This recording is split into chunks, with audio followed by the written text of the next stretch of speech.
They were just girls at summer camp, laughing by the river, telling stories under the stars, and sleeping in bunk beds. Now, they're gone because we failed them. This wasn't just a natural disaster. It was the direct result of bad decisions made in Washington. And tonight, we're naming names.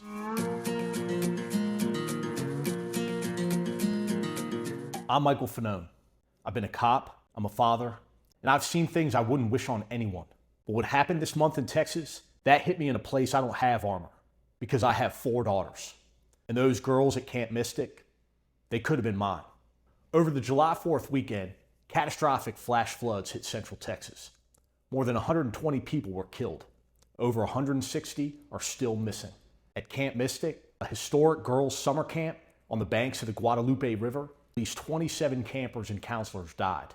But this wasn't just an act of God. It was also an act of negligence. And we need to talk about how it happened. Camp Mystic sits on a floodplain. It always has. But between 2013 and 2020, FEMA quietly removed more than 30 buildings at the camp from the official 100-year floodplain maps. Those exemptions, they let Camp Mystic expand into risky areas without flood insurance, without elevation requirements, without emergency systems. Now, let me say that again. FEMA signed off on cabins being built in a flood zone next to a river known to rise 25 feet in under an hour and said, yeah, this seems fine. Camp Mystic bans phones in the cabins. They had no emergency siren system. And even though the National Weather Service issued a flood watch on July 3rd, Kerr County never activated its code red alert system. Girls were sleeping while the river rose. They never stood a chance.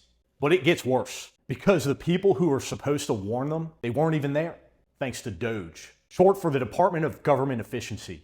This campaign was launched by Elon Musk and Kristi Noem under Trump's second term. They called it a lean government revolution. But really, it was a fucking wrecking ball. DOGE slashed 600 plus positions from the National Weather Service, shut down night shifts at key offices, and hollowed out FEMA's on-call teams. You can't fire the damn weatherman and then act surprised when nobody gets the alert. By July 4th, FEMA's call centers were answering just 1 in 20 calls.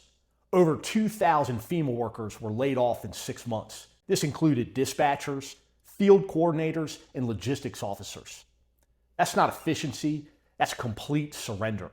Listen, I've stood at the edge of what people can endure, but I can't stop thinking about those girls, the ones who never woke up, and the parents who don't get to kiss their daughters goodnight ever again.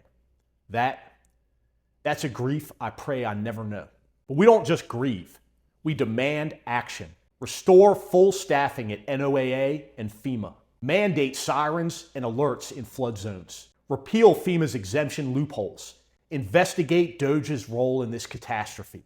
And while we're at it, maybe stop letting billionaire tech bros design our disaster response systems. People of Texas, I see you.